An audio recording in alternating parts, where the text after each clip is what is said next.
নামাজ শুরু করার আগে যদি ছোট্ট একটা আমল করেন, খুব বড় আমল না, ছোট একটা আমল, 3টা বাক্যের কথা যখন নবীজির পাক জবান থেকে শুনলাম, জিন্দেগিতে আর কোনোদিন আমি এই আমলটা ছাড়ি নাই। সুবহানাল্লাহ বিহামদিহি।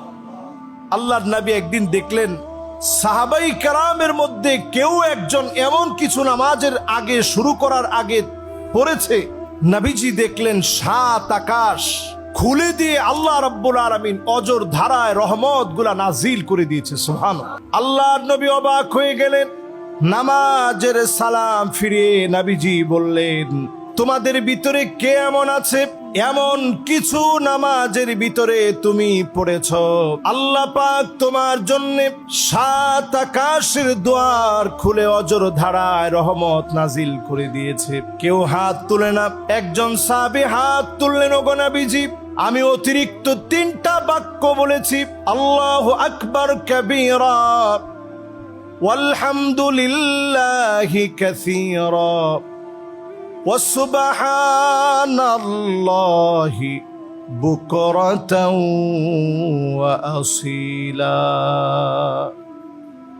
আল্লাহু আকবার কাবীরা ওয়ালহামদুলিল্লাহি কাসীরা ওয়াসুবহানাল্লাহি বুকরাতাও ওয়া আসীলা। এই 3টা বাক্য বলেছি।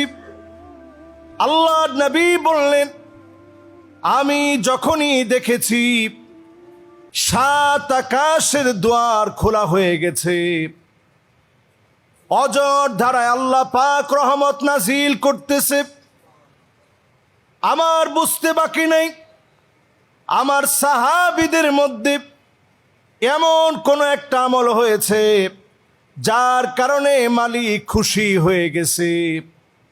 ছোট্ট এই আমলটা যদি নামাজ শুরু করার পূর্বে বলতে পারেন, আপনার জন্য 7 আকাশের দুয়ার যিনি খুলে দিবেন তিনি কে? কখন পড়বেন? নামাজ শুরু করার আগে।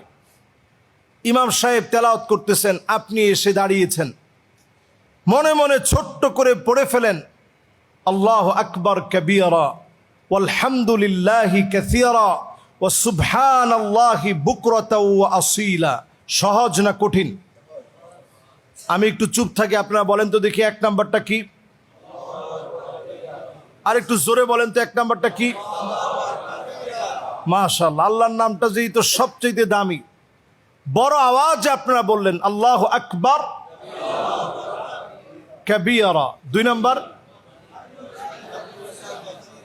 3 নাম্বার